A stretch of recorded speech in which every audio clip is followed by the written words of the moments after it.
Your eyes are crying right now. As you sit here, perfectly calm, a thin film of tears is washing across them every few seconds. You just can't feel it. That's the strange thing about crying. We picture the loud version, the trembling lip, the wet cheeks. But underneath, quietly, your eyes have been weeping all day since the day you were born. And here's what almost nobody realizes. Crying isn't one thing. It's 3 completely different kinds of tears, and only one is the one that breaks your heart. Let me show you all 3, because the third is the strangest thing your body does, and nothing else on earth seems to do it at all. Start with the ones you're making this very second. Basal tears, the quiet, constant kind. Every time you blink, your eyelid wipes a fresh layer across your eye, about 15 times a minute, your whole waking life. And they're not just salty water. A single basal tear is a tiny, invisible ocean, 3 layers stacked together. An oily one that keeps it from evaporating, a watery one that cleans, and a sticky one that grips the eye so it doesn't slide off. Without them, your eyes would dry out within minutes. But these are gentle. The next kind arrives with force. Kind number 2 shows up the instant something goes wrong. Chop an onion. Catch a gust of wind. Get an eyelash stuck. Suddenly your eyes flood, fast, stinging, more than usual. Reflex tears. This is your eye hitting the panic button. It detects something harmful and signals your brainstem to open the tear taps wide and flush the invader out. That's the onion, by the way. Cutting one releases a gas that stings your eyes, and your body answers the only way it knows. Rinse it away right now. So here's the key detail. An onion doesn't make you sad. These tears have nothing to do with how you feel. They're pure plumbing. And that's exactly what makes the third kind so mysterious. And then there's the third kind. The tears you actually picture when you hear the word crying. The ones that come when a song hits you wrong in the car. When someone says goodbye at an airport. When you're so relieved or so heartbroken that your body just overflows. These are emotional tears. Nothing is stinging your eye. Your eyes are watering because of something happening in your mind. Think about how bizarre that is. No dust, no onion, just a feeling, an invisible, weightless thing reaching down through your brain and wringing water out of your face. But almost nobody thinks to ask, does anything else on Earth do this too? As far as science can tell, no, just us. Be careful, because it's easy to get wrong. Plenty of animals make tears. Dogs, cats, elephants, their eyes water just like ours. But that's lubrication. What no other animal seems to do is cry from emotion. To shed tears because they feel something. A grieving elephant, a frightened dog, they show sadness 100 ways, but they don't weep the way a human does at a funeral. Charles Darwin wrestled with this. Human tears baffled him. He couldn't work out what they were for, and half suspected they were a useless byproduct, a leftover accident of the body.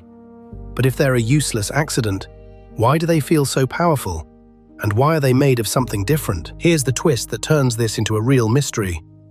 Your 3 kinds of tears may not just be made for different reasons. They may be made of different stuff. In the 1980s, a biochemist named William Frey collected people's tears. Reflex tears from volunteers sniffing cut onions, emotional tears from people watching sad films, and compared the 2, and they weren't identical. Frey reported that emotional tears carried more protein and higher levels of certain stress-related chemicals. Now, I'll be honest, because Whymsy doesn't overclaim, but the core idea is fascinating. The tears you cry heartbroken are, chemically, not quite the tears you cry over an onion, which raises a spine-tingling possibility. What if crying isn't just an overflow? What if it's doing something? Here's where it gets almost poetic. One of those stress-related chemicals is a hormone your body pumps out under pressure, which led to a beautiful idea, that crying might literally help carry stress out of the body. Even stranger, emotional tears can contain leucine enkephalin, a substance your body makes that acts, in effect, as a natural painkiller. Sit with that. It would mean the tears you cry in your worst moments arrive carrying their own comfort.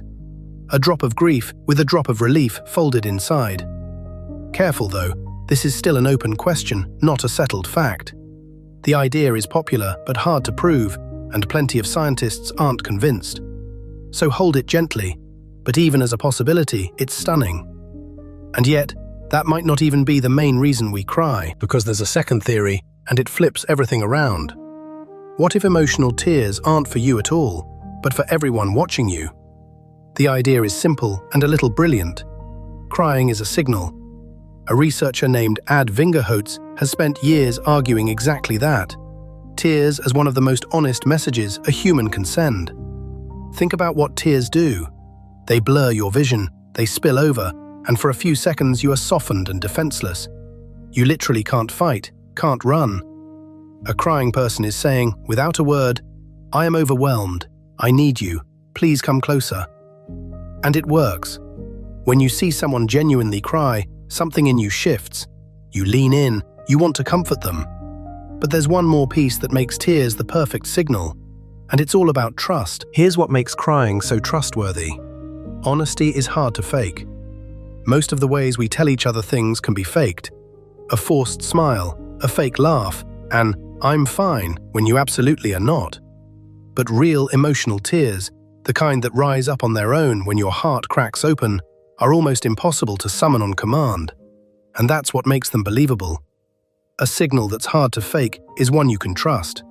When someone truly cries in front of you, some deep part of your brain reads it as real. This isn't an act. Which leaves one last question, the one you've probably been feeling this whole time. Why does crying, this messy, red-faced thing, so often leave us feeling better? Part of it might be pure release, the body letting go of tension it's been clenching for hours. But a huge part is other people. Crying seems to feel best when someone we trust responds with comfort. A hand on the back, a quiet, "I've got you." Crying alone often doesn't bring the same relief, which fits the signal theory perfectly. Tears are a call, and the relief comes when the call is answered. So next time that wave rises, you're not malfunctioning. You're running one of the oldest, most human programs there is. Your body asking, in the most honest language it has, to be held. Step back and look at what this means. Somewhere in our long, strange history, humans became the one creature on this planet that leaks its heart out of its eyes. Not to see better, not to wash out an onion, but to feel and to be seen feeling. A baby does it in its first hours before it can speak a word. A grown adult does it at a wedding, at a graveside, at the end of a film they know is manipulating them. Every person you'll ever meet carries the same three little oceans behind their eyes. The quiet ones that keep us seeing, the fierce ones that keep us safe, and the mysterious third kind that keeps us tethered to each other. You are right now the only known thing in the universe that weeps because it feels.